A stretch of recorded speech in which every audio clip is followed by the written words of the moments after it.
Goeienaand julle. Ag, wat 'n wonderlike voorreg om weer saam met julle te wees.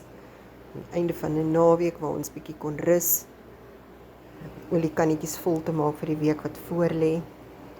Ek wil vir julle lees vanaand uit Habakuk 3 vers 17, maar ek gaan dit uit verskillende vertalings uit lees, omdat ja, hulle verdraai partymal 'n dingetjie of sê dit op 'n ander manier.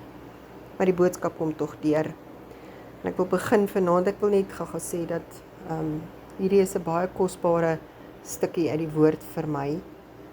Ons het op 'n stadium ook 'n moeilike pad geloop, so 20 jaar gelede. En ons het die oggend, ek en oom Kobus en Veronique en Dwayne, die oggend voor kerk, het ons hierdie stukkie gelees, en toe ons by die kerk kom, was dit ook die woord vir die dag, waaroor die pastoor toe gepreek het, so dit was nogal kosbaar. Habakuk 3 vers 17. Ek begin by die 33 vertaling. Alhoewel die vyeboom nie sal bloei en aan die wingerdstokke geen vrug sal wees nie, die drag van die olyfboom sal teleurstel en die saailande geen voedsel oplewer nie. Die kleinvee uit die kraal verdwyn en geen beeste in die stalle sal wees nie. Nogtans sal ek jubel in die Here, ek sal juig in die God van my heil. Die Here is my sterkte en hy maak my voete soos die van herte en laat my tree op my hoogtes. 83 vertaling sê, al sou die vyeboom nie bot nie en daar geen druiwe aan die wingerde wees nie, al sou die olyfoes misluk en die lande geen oes lewer nie, al sou daar geen kleinvee in die kampe meer wees nie en die beeskraal sonder beeste wees, nogtans sal ek in die Here jubel, sal ek juig in God my redder. Die Here my God gee vir my krag, hy maak my voete soos die van 'n ribbok, op hoë plekke laat hy my veilig loop.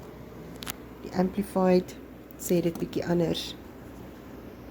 Though the fig tree does not blossom, and there is no fruit on the vines, though the yield of the olive fails, and the fields produce no food, though the flock is cut off from the fold, and there are no cattle in the stalls, yet I will choose to rejoice in the Lord. I will choose to shout in exultation in the victorious God of my salvation. The Lord God is my strength, my source of courage, my invisible army. Sure. He has made my feet steady and sure like hinds' feet, and makes me walk forward with spiritual confidence on my high places of challenge and responsibility. Die boodskapper sê dit nou weer natuurlik bietjie anders. My vertroue in die Here is nie afhanklik daarvan dat dit met my goed sal gaan nie. Al dra die vyeboom nie vye nie en is daar nie druiwe aan die wingerd nie, al misluk die olyfoes en lewer die landerye geen oes op nie, of al vrek die skape en die beeskrale is leeg, sal ek die Here met 'n hart vol blydskap dien. Ek het al ervaar hoe die Here my uit moeilikhede, omstandighede gered.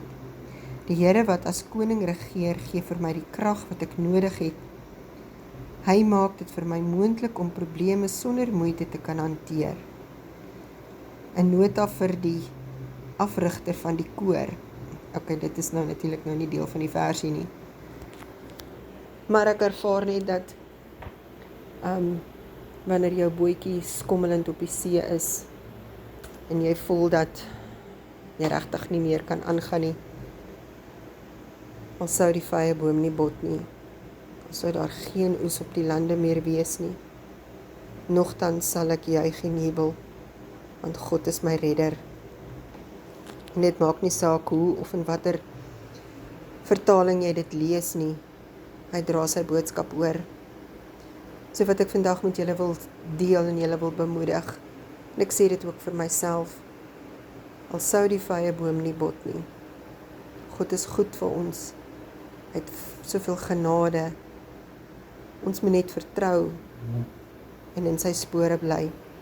Mag julle 'n geseënde week hê, mag dit glad loop, mag die Here saam met julle wees, julle is geseëndes en Jesus is so lief vir ieder en elk van julle.